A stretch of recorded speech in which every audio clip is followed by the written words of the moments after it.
Europe 1 réveille les Français. Europe 1, 7h24. Thomas Soto. La présidence l'a confirmé à l'Élysée, les archives papier de Claude Guéant n'ont pas été retrouvées. Plus aucune trace écrite donc de son passage au poste de secrétaire général. Bonjour Caroline Roux. Bonjour Thomas. C'est un sacré problème pour les juges qui enquêtent sur la fusion entre la Caisse d'épargne et la Banque Populaire. Ils avaient besoin de ces archives.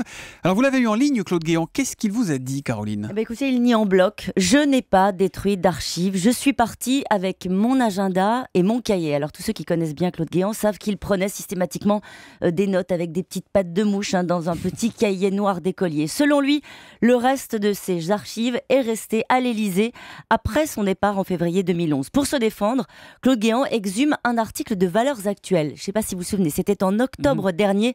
Le journal expliquait que l'Élysée s'était opposé au transfert aux archives nationales, donc de 6 cartons de documents lui ayant appartenu.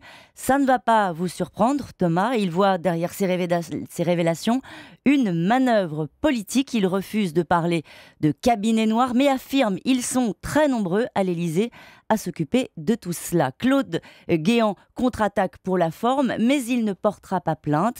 Il n'y a pas matière, dit-il. Alors il faut l'écouter, raconter son métier de secrétaire général de l'Élysée. C'était de faire passer des papiers, dit-il, pas de les garder. Comme il le dit lui-même, je ne passais pas mon temps à accumuler des documents. Je n'avais ni l'intention d'écrire mes mémoires, ni de rendre compte de mes exploits.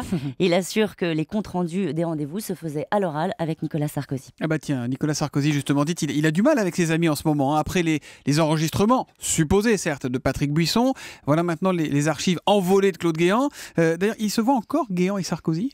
Claude Guéant assure que oui. Leur dernier rendez-vous, dit-il, c'était il y a 3 semaines. Il ne se passe pas un mois sans que je le voie, assure l'ancien secrétaire général de l'Élysée. Une proximité devenue naturellement encombrante. Un visiteur de Nicolas Sarkozy qui avait son rond de serviette, comme on dit à l'Élysée à l'époque, raconte bien volontiers qu'il avait très vite mis en garde le président sur les fréquentations de son secrétaire général lorsqu'il croisait Claude Guéant dans les restaurants parisiens en compagnie d'Alexandre Joury. Vous savez, Thomas, le puissant et sulfureux intermédiaire.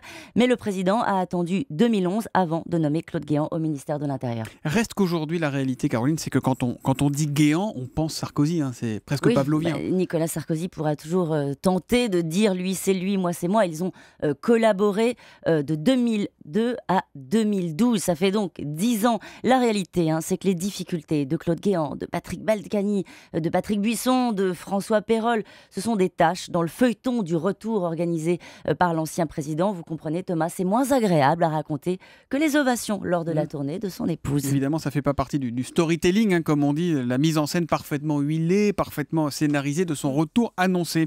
L'info politique de Caroline Roux, c'est tous les matins à 7h25. Vous êtes là demain ? Allez, je suis là demain. Très bien, à demain Caroline, bonne journée.